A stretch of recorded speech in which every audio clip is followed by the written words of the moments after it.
everyone, and welcome back to BrainWatched. I am your host, ZehOverseer, and joining me as always is JChippers. Hello. And Cubicle Wings. Yellow. And today, joining us for the first time on BrainWatched is longtime member Wildcard. Hi. 4 members, huh? That's pretty awesome. First time. Yeah. We have a bigger table now. We have a full round table. Beautiful, isn't it? Great.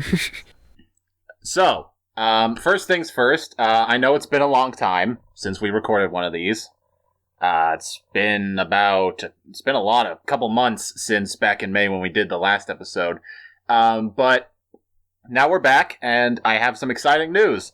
The format of BrainWatched is going to be changing, or rather, returning to the original BrainWatching format of multiple different stories / topics into one episode. So we're no longer going to be one topic per episode. We're going back to the original format of multiple topics. There's a lot of reasons for why I decided to make this change.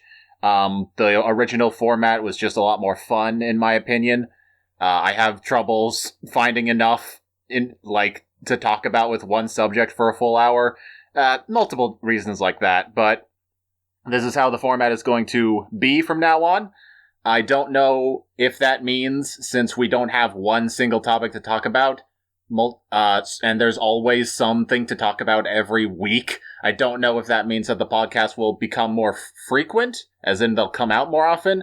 I'm not sure about that, but we'll see. But for now, let's start off with this new format of BrainWatched by going back to the thing that started this podcast off. First, we are going to be talking about DC Fandome, which we talked about. Yeah, we talked about DC Fandome last year, and Wildcard, you were not present for that. And DC Fandome this year, I don't know if anything new was announced. It was pretty much just more info about the stuff that was announced last year, like more footage, new trailers, etc. But instead of going through each one at a time like we did the first time, we're just going to give...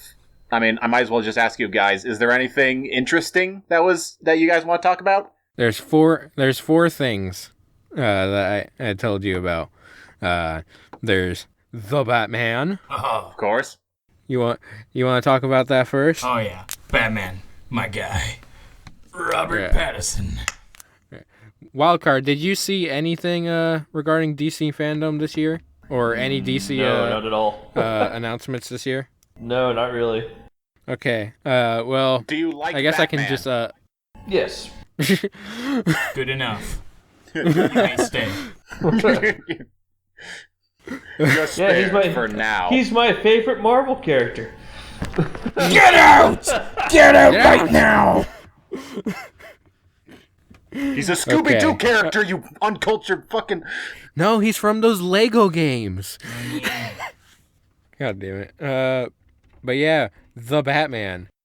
Zay, tell us what is different from Batman and the Batman. Well, This the one Batman... has the in it. Yes, exactly. That's yeah. It's being directed by... I already mentioned this last podcast, but it's being directed by Matt Reeves, which I'm super excited for because I loved the Planet of the Apes trilogy he did. Batman's being played by Robert Pattinson, who's, a good actor. I think we gave our opinions on Robert Pattinson last time, but yes. I still think he's kicking it. Yeah, He's it's doing just great. so weird though, because because I still remember Robert Pattinson as the Twilight guy, Yeah. but he's such a good actor, dude. I like this thing I saw is about 10 years ago. It was Robert Pattinson. He belonged to the girls. Now he's back for the guys. He's ours now, ladies. Back off. So, about this trailer, does anyone find it weird that they're purposefully not showing Riddler's face? There has to be some sort of deformity that he has or something that's relevant to the plot. Like, he's always, either got the mask on, they're covering him from behind, or just cut off his face enough. And yeah, there has to be some sort of identifying character or some sort of characteristic that's going to be important to the plot. I like that they're being very vague with these trailers. Like, there's a lot that you'd have to break down to really understand what's going on. I like the fact that they're not just spoiling the whole plot. Yeah. I mean, we know that this is Batman from beginning of his career. Like, he's just starting out as Batman. Which you can tell because he needs to work on his, like, anger. I feel like that's going to be a big thing in this movie. Because he is pissed and punching people and breaking stuff throughout the entire trailer. Yeah, Where is she? Where are they? Or what have you done? Oh, no, have you seen nobody's able to understand what he said when he's hitting the glass there? It's like, what are you done? Or it's like, what about you? I do want to say something. I mentioned last time that I'm worried this film might have too many villains. I still have that worry because we already know of 3, and apparently people are dissecting the trailer to find even more. Well, yeah, there's enough that I know of. There's Catwoman, the Penguin, Riddler. I'm hoping the Riddler is obviously the main bad guy. I'm hoping that Catwoman will just be like doing her own thing and not get too involved, and I'm hoping the Penguin is just a cameo. I don't want this movie to have to be overcrowded with villains.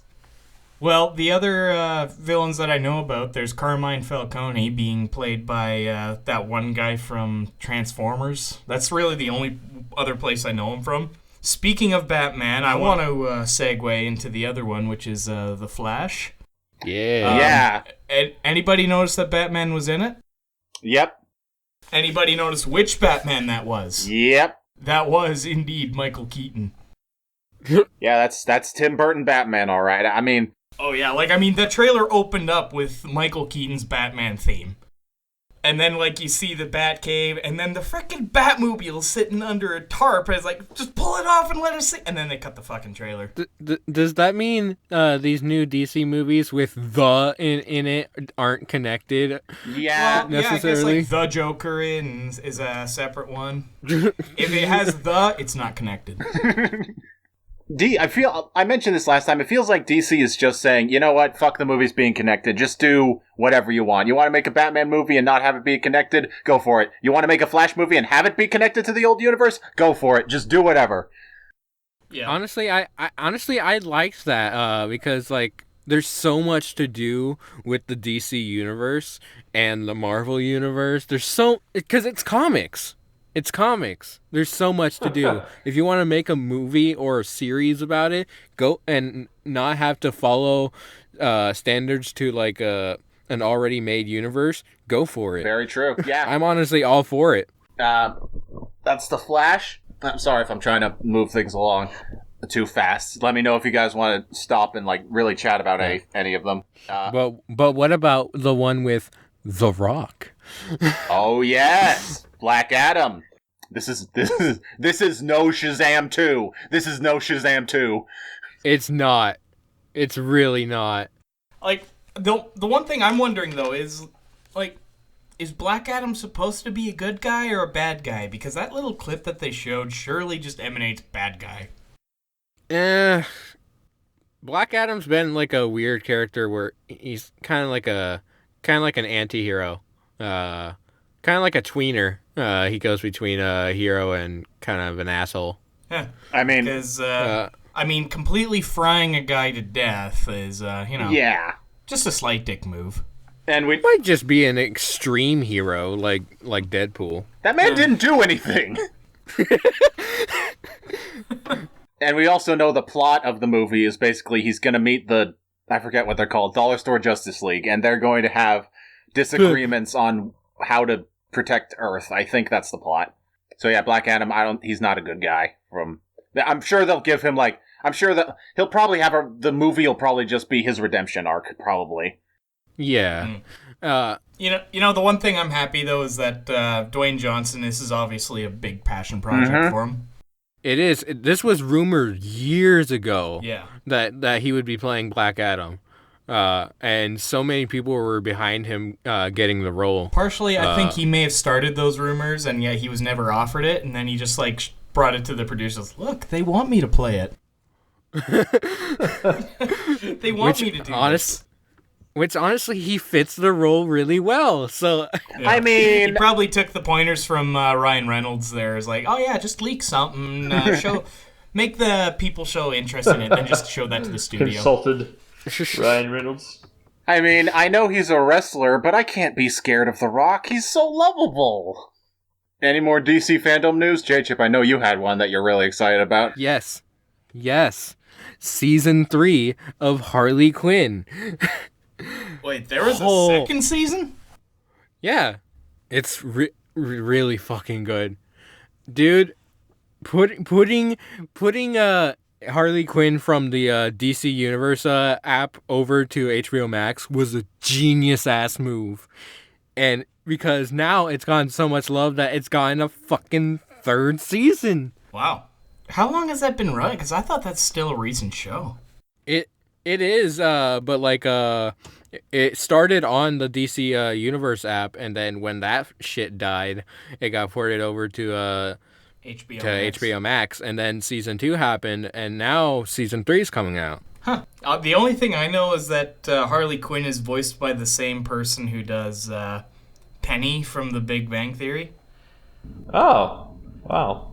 I actually didn't look that far into her, but she does the voice so well. Yeah. She plays a really good Harley. I really like her Harley voice. It's really good. Everything I still need to watch it. Every single clip I've seen from Harley Quinn, I've loved. It's so good. We already talked about it on Cryptcast. So, Yes, we did. If you want to, we need to. If you want to hear my thoughts, really, about it, then yeah. Click the link in the upper right to see that review. I hope there's a cameo with Joker and he just comes in and he's like, Harley. Harley.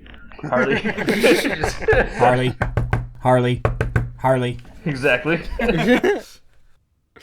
But yeah, season 3 looks fucking dope. And I do like that they made an animated trailer just to say the show isn't fully animated yet. They made an animated trailer. Just to say that the show isn't fully animated yet. That's fucking genius. Genius. It's honest genius. That is pretty We great. could put the money into animating the show, but no, let's animate something to tell people we're going to animate it.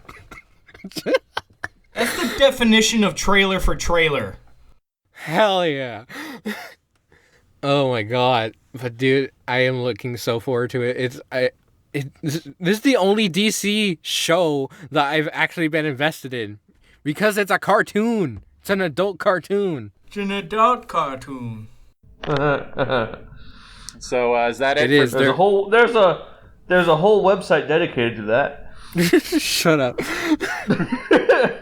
So is that it for DC fandom? DC? Yeah. Yeah. So I don't have a segue to this, but on to the next topic. We're going to be doing a review.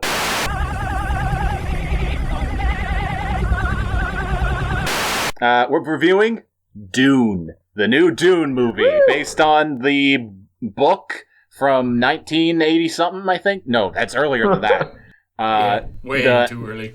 Like the 50s. Yeah, which I've never read the book, but I have heard it's like one of the most influential pieces of sci-fi material of all time.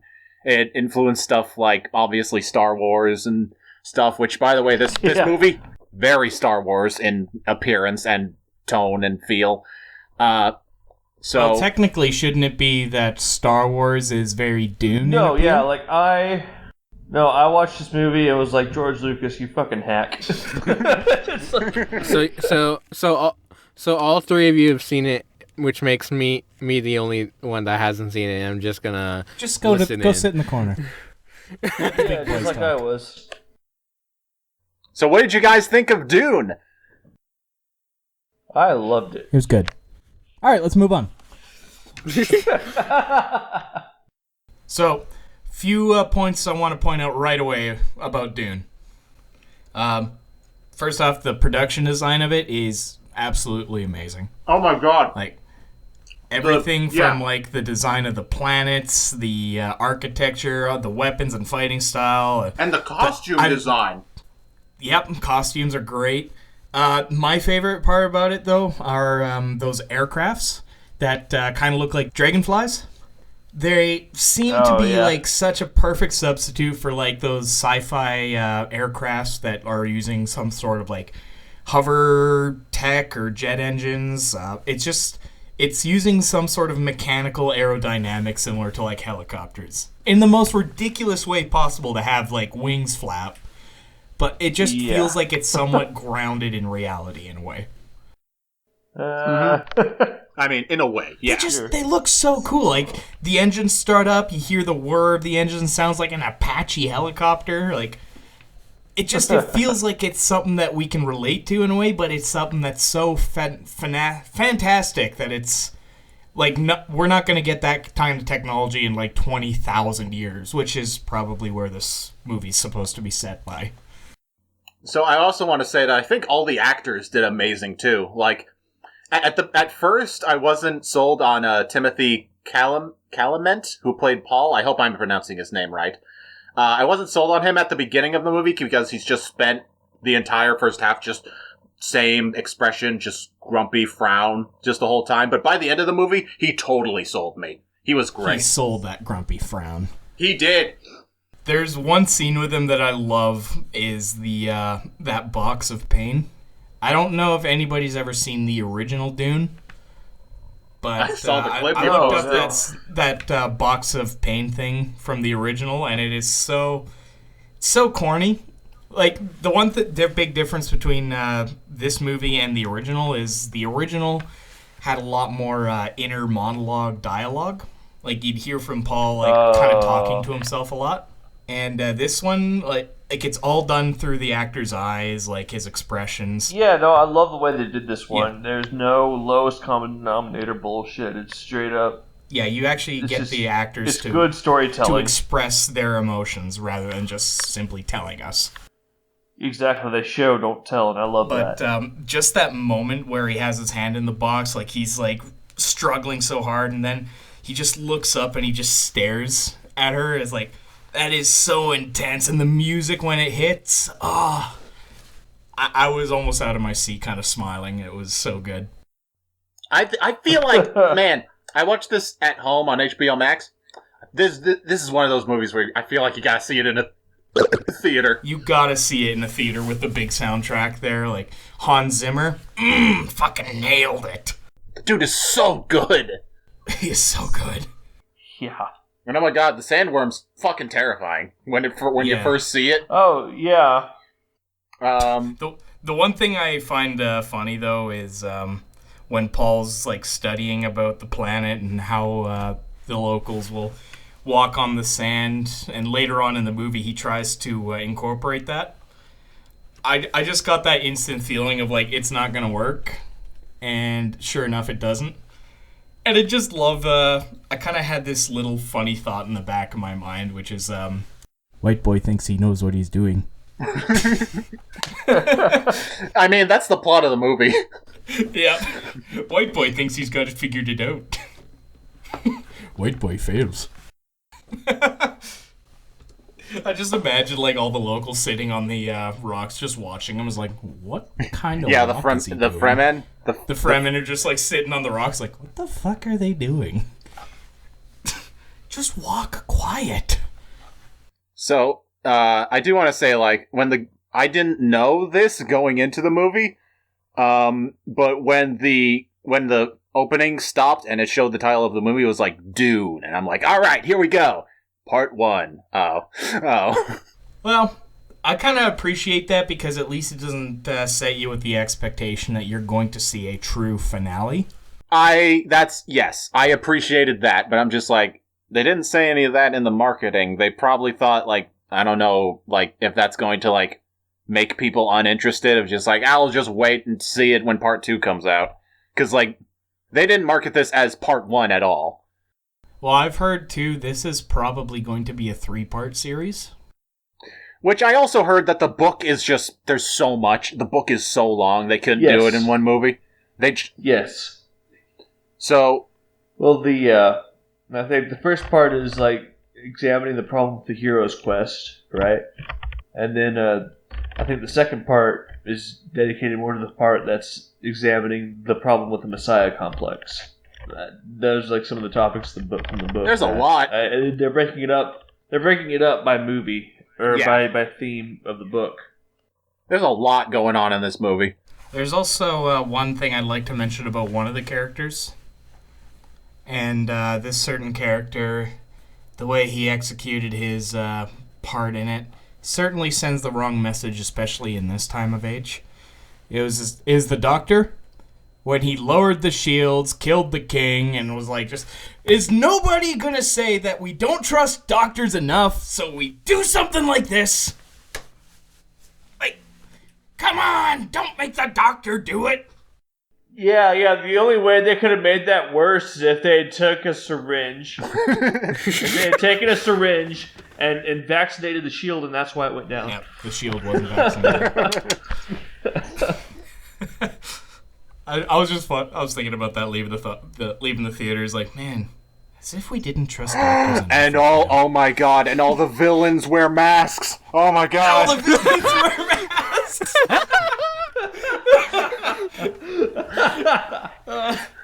Yeah. Wow. This is totally sending the right message. The other thing was, I don't remember any of the characters' names, but the girl that Paul, is visualizing in his dreams, they build her up to be such this important character, and I'm sure she's going to be in the future movies. Yeah, I feel like that's just a problem with the fact that this is only part one. Yeah, like, when we do finally meet her, it's like, oh, she's just another person. Yeah. Mm-hmm. Okay. That's the thing. They I build don't know up how so much. They do, and like, there's stuff that I feel like, well, that plot line was just kind of dropped, but I feel like I can't criticize it yet because part 2 hasn't come out. It's complicated. I'm definitely glad that the movie did well enough that they greenlit part 2, because if part 2 was never greenlit, it would, this movie would have sucked. Like, right. If we knew that there wasn't a sequel coming, this movie would have failed completely. Because it just sets up so much for another movie, and... Right, I think that was the problem with the 1984 one, is that they tried to fit too much into one. But I need to see it. I really want to watch it now. Like, I heard it's horrible. But it's very... now that we've seen very this, aged, that's for certain. Yeah, and I kind of want to see it just to see how bad it is. Yeah. Also, that and actually read the book. read something apparently about the originals. The reason why they use those like shields and they fight with knives is because apparently like lasers and like blasters, they exist in this world. However, if a laser were to connect with one of these shields, apparently it would cause like a nuclear disaster. Well, what I heard was that the shield and the laser both blow up. Yeah, they would basically so it's kind of a moot point. combust and kill a bunch of people. So that's the reason why they're forced to fight with knives and swords. Right, but bullets and stuff like that go too fast, and the shields protect them from that. It's like Stargate rules. Yeah, it's kind of a cool little thought. It was very interesting. Yeah, but with that thought, I was also thinking, wouldn't it be a great strategy? Send one of your guys in, all by his lonesome in there. Then you just shoot him with a laser at long range, and then you just get a big explosion at the end. It's like, boom, you just bomb him with a person. I mean, if I had any, maybe I just didn't see it on the right screen, if that's even a thing. I don't know. Maybe, but I was just like, if I had any criticisms for the movie, I think a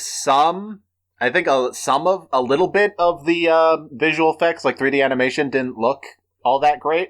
Like, I can think of one scene in my head where I'm just like, that looks straight out of the Phantom Menace. Which one is that? It's the one with the balloon, like, ships. Oh, those things, yeah. When they pick up those harvesters. Yeah. I was like, what is the gravity on this planet? Yeah, and if that's supposed to be a hot air balloon, I don't think they fully understand the dynamics of that, is that the air outside the balloon needs to be cooler. It's a fucking desert planet! Well... They talk about it, if you're outside for 2 hours, you will fry! Speaking of desert planets, Let's go to Book of Boba Fett. do you guys want to move on to the next topic? I feel like we've covered Dune enough. All right, Yeah. that's our review of Dune. Now we're going to talk about the Boogie Woogie Fest. The Boogie Woogie Fest. Book of Boba Fett. Sorry, Please. Book of Boba. Speak freely. Booby feet. Booby feet. Anyway, yeah. Star Wars, new trailer, making a Boba Fett show. What are your guys' thoughts before I say anything? First off, I really love Bubble Fett. Tamara Morrison. Perfect. And also, we all know that The Mandalorian is honestly the best thing to happen to the Star Wars franchise in a very long time. So the fact that they're continuing on from it with the same Boba that was in there, Yeah. yeah. The thing, though, that I did hear is apparently the first episode of Book of Boba Fett is going to start off saying Chapter 17. So this is actually going to be basically So it's Mandalorian true to source season material. 3.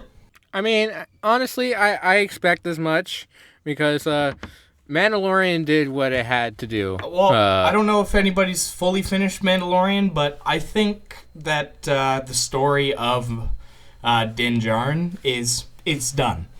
It's a perfect Yeah. round Yeah, for the most set. part. Exactly. Like, his story is complete. Yeah. I think they should leave his character alone. Maybe have him pop in like once in a while, but I think the focus should shift to Boba Fett, which is I think what they are doing.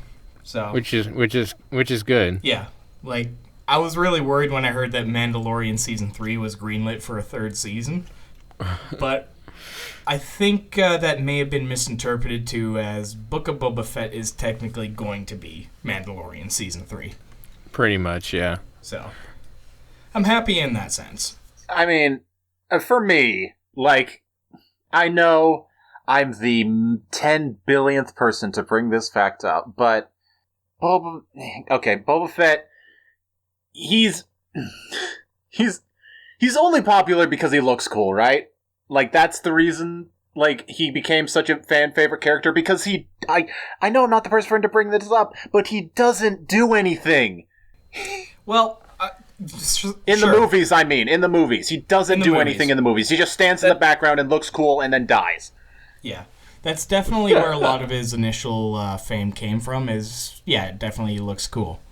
His look, But, his toys. You know. but I mean, there's also, after those movies, there was lots of, like, books that went on with the stories, and they explained all of Boba Fett's legends. None of them are canon anymore. But I definitely think they've grown Boba Fett's popularity with the Mandalorian show, showing how badass he can be. I mean, That episode where they fully reintroduce him and give him his armor back, like, I screamed like a 10-year-old girl when he landed there and just fucking punched the stormtrooper. Like, that was so badass. I was just one of those people when I heard they were bringing Boba Fett back for Mandalorian and that he survived the Sarlacc pit. I was just like, why? I mean that was canon in the extended universe. Yeah, but there's so many different reasons or ways that he had escaped. And also, it has a lot to do with the fact that I'm just sick of Star Wars just reusing the same characters over and over and over. That's fair.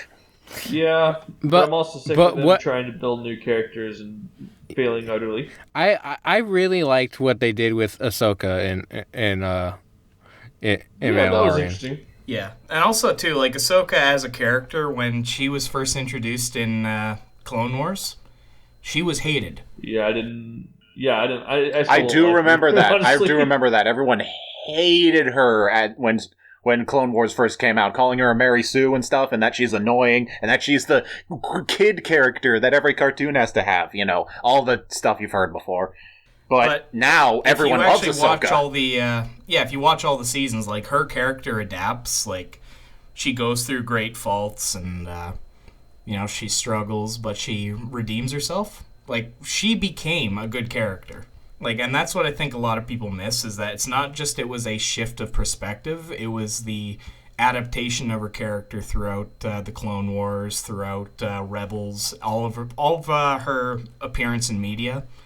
It's brought different lights and different stories to this character, and people have really enjoyed it. I just hate it when you have a bad character that's been written and they're on limited screen space. Like, I don't mind bad written characters, but they need to be adapted throughout their stories. Like, when Force Awakens came out and Rey was sort of a thing, everybody talked like, oh, she's a Mary Sue, she's all too powerful. I initially said, all right, well, let's wait to see what the next few movies do, because they may explain this stuff. Nothing. She might go through adaptations. I really hate to say all these movies, Rey did not get that for me. But, I still hold out hope. Maybe something will happen. So, despite all my bitching about Boba Fett and how, he does nothing for me, I will say the trailer is really cool. Yeah, so the thing is, with Boba Fett, I wish they would have explained, how he lost his armor to begin with. But also, there's one thing in the trailer I loved, is when one of the guys asked, why don't we just kill you? That's something I always wondered with Jabba. Like, why did no one just kill this guy and take over? It's like he is completely... It's not like he can fight back. Yeah, it's like whoever took over. If some guy just walked down the stairs and shot him. Yeah. He had so many people come through his bar that are like these that could kill him, and no one does anything. Right, it's like... But I like his whole Jabba ruled through fear. I choose to rule through respect. Okay. Yeah. Oh shit! You just reminded me, Cube. Another thing I wanted to ask: Are they gonna try and make Boba Fett a good guy? Well, in a sense, Boba Fett's neither a good guy or bad guy. He's just a simple man trying to make his way through the universe. I like it because I think he's going to be more of like a Godfather character. Like he's going to be the mob boss who has his own sense of good and evil. But I just kind of like. I like that. Yeah. He's also a rootin' tootin' cowboy. Yeah. But he seems to be like he's going to be the new mafia leader, who's this is definitely going to be more of like the mafia TV show. And I do like how it's building up his gang and his empire and the intergalactic mafia. I love it. And that's the thing. Again, with him not being a good guy or a bad guy, he's a bounty hunter. Bounty hunters don't do anything for good or bad. They just collect a bounty. Din was the only one that went outside that. Yeah. Yeah, the only reason he was kind of like the bad guy for the original series is that he was mainly employed by the Empire. If he was employed by the Rebel Alliance, probably they would look at him as a good guy. Yeah. But it just depends who he's hired by. He just wanted that money and that Beskar. That Beskar. It's weird how there were several points in Mandalorian that centered around like Beskar, like the armor, the fucking staff, and like it's weird how much they actually focused on it. No, it's like kind of like I the get religious that piece of the Mandalorians. Yeah, it's like how the Wakandans have vibranium. Why is Disney Plus so obsessed with cultures and their metals?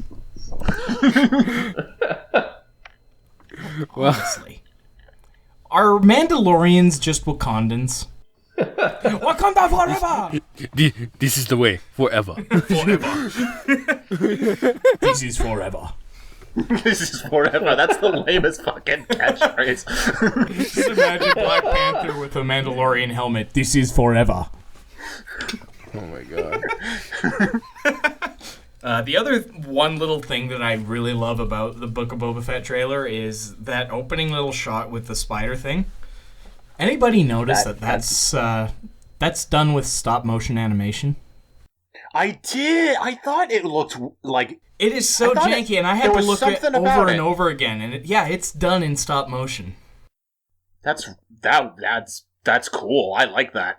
I love the fact that the effects for the Mandalorian show, they introduced the new technology with like the that big 3D space that they can do the shooting in, but they also implement like the old ways of how they did it, like with ships flying through space. There are miniatures shot on a blue screen, and then they're just composited onto space. That's how they did it in the originals, and that's how they did it for Mandalorian. I just love that they introduced both new technology, but still embrace the old classic ways of doing it. Gives it that true Star Wars feel. Yeah. Segue! Speaking of Disney, I was gonna say, like, speaking of mixing old stuff with new stuff, that was gonna try and build off of what Cube said. Yeah,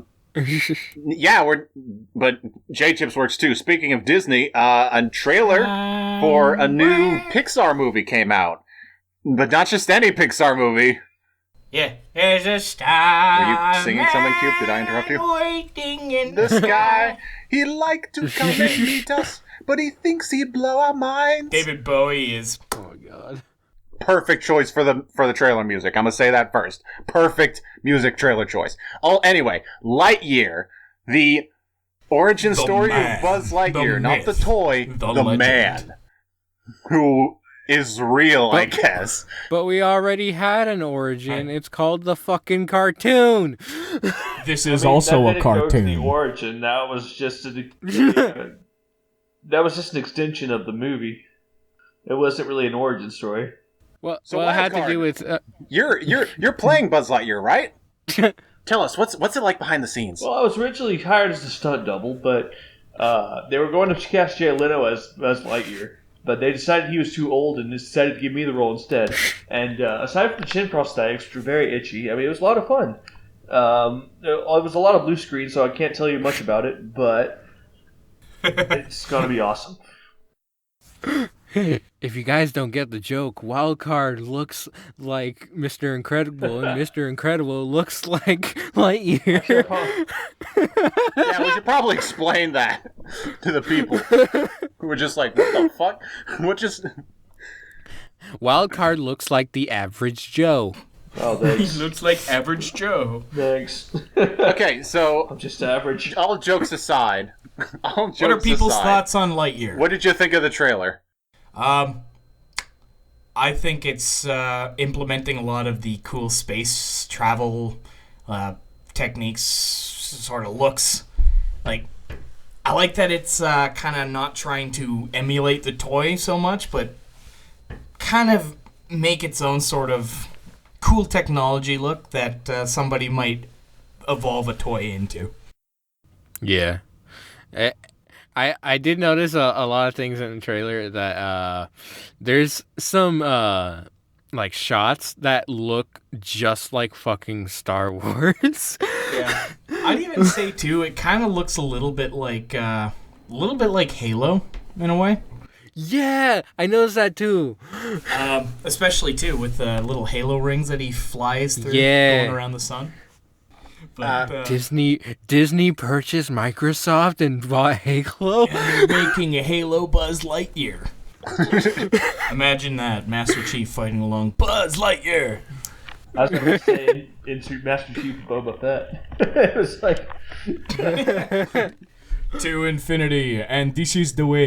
No, this is... That's the wrong meme. God damn it. Okay, so I do want to say something. I know Pixar has a history of blending cartoony characters with realistic, like, looking backgrounds. I know they did that with Good Dinosaur. I know they did that with Soul. But, and like, when I saw those movies, I got used to it. And because I was one of those people who I watched the trailer and I'm just like, these two art styles don't really blend together. And I don't know if I'm going to feel the same, if I'm going to change my mind when I see the movie, but just going off the trailer, I'm just going to say what I think. I don't think the Buzz Lightyear suit looks good in this style. It looks like one of those, like, shitty Halloween costumes you'd find on, like, eBay of, like, full-sized Buzz Lightyear suit for adult man on Halloween. It looks like one of those. Like, you got this, everything else in the trailer seems very, like, realistic and gritty, and with, like, everything's very brown and like with dark colors, and then you got this bright green with big, stupid-looking blue and red buttons on the chest. It looks so out of place. Yeah. The thing is that we only see it for like maybe 2 shots in the trailer, and I think if we see it for a big portion of the movie, it'll probably start to feel a little more natural. But I think it's because we only maybe saw it for maybe 5% of the trailer, and we got used to seeing everything else, like with regular spacesuits and kind of sci-fi, real-ish looking spaceships. When we see something that's that obvious, direct comparison to the original toy, that's where it draws us out. I'm just really looking forward to what they do with Zurg. Actually, Yeah, they didn't show. They're keeping it vague. looking at it, Yeah, they didn't show Zurg in the trailer, but we all know he's going to be the villain. Do we think he's going to be his father, though? Yes, I'm actually looking forward to that. Just straight up pull off the "I am your father." No! Yes. I'm catching up with my dad. Good catch, son. Go long. Yeah. God damn it. Speaking of Disney, Smash Brothers. What? I don't see There's the no correlation. Disney in Smash Brothers. Yes, there is. Well, who's in Disney? I'm waiting for somebody to answer the question that I already know. I tried to think of a joke. It's Sora. Square. Oh, it's Smash! Yeah. Oh my god! Oh my You god! mean that Square Enix character? You mean that guy from Ubisoft? You mean Sakurai himself? No. Sakurai in Smash. yeah. His name is Sora Sakurai. Oh my god. Oh yeah, that's his name of the company. You know, that would have been like if that when it was like this is the last Smash DLC, I would have been so happy if Sakurai just put himself in as the last Smash DLC. It would have been great to face the announcer. You have to fight me. Yeah. And you can't even. Great to face the announcer. In the new Smash game, you can face me. And you know, you can't even argue that like, oh, you can't put in real people because they're not from a video game. You can't even make that argument because Rob is in the game. He's from real life. Wrong. That's too real. Yeah. But Sora's in Smash. He was the last DLC character announced. now, I have a question for all 3 of you. Have you actually played Kingdom Hearts? Negative. I've played the first one up until Wonderland. You quit that early? That early? It's a long ass game. It is a long ass game. We have the game too. Not only do we have the game, we have the double pack Kingdom Hearts 1 and 2.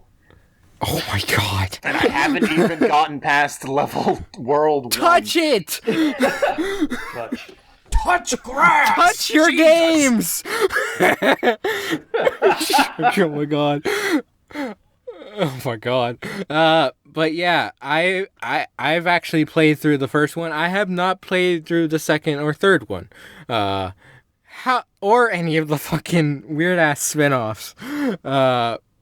But I've always loved Kingdom Hearts from the very beginning. I've been a sideline fan because I played the first one.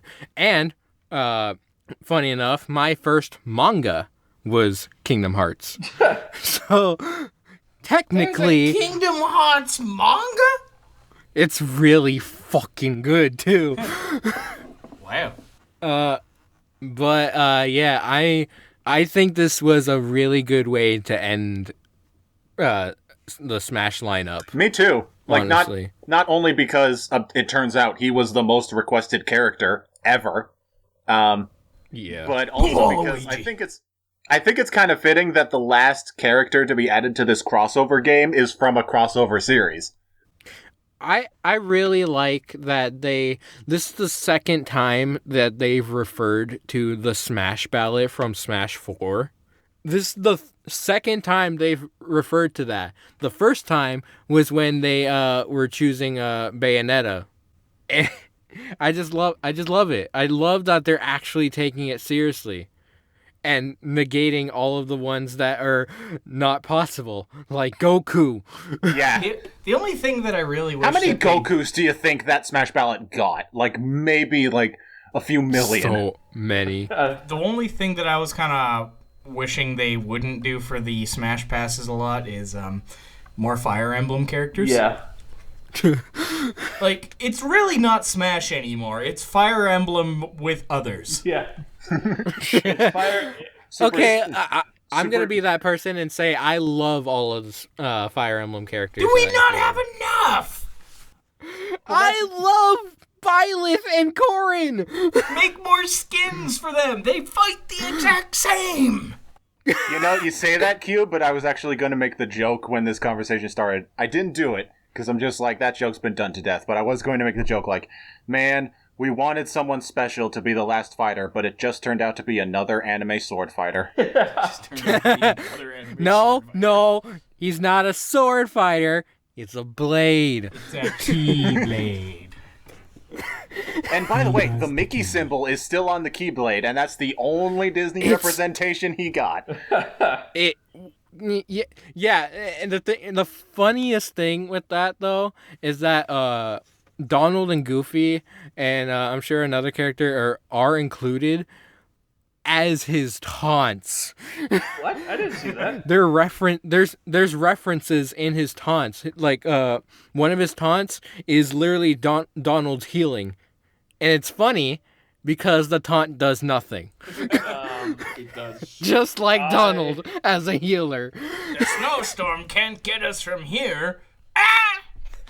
I did not catch that when I did the taunts, but I didn't know this is my. They're all a lot of his shit is references. Sora's already out by the time we record this, isn't he? Yeah. Yeah, and I am a Sora main. I just love that Sakurai is the most powerful being in the universe now. He made Mickey Mouse bend over. He made the mouse bend. Yeah, look. Which, yeah. At the meme I just posted. Yeah, I'm gonna put that in the podcast. Sakurai is the fucking most powerful being in the fucking universe to make Disney play with them. Yeah, well, Yeah, I'm when glad you they hear- at least didn't make him a fighter because I couldn't face the guy who made Disney bend. No, like in the next Smash Brothers, whenever they do that, instead of having like Master Hands as the final boss, they just insert Sakurai. I mean, I thought that was always the implication that he was the Master Hand. Sure. Okay, fine. Put Sakurai with white gloves in there. Just a full model of him with white gloves.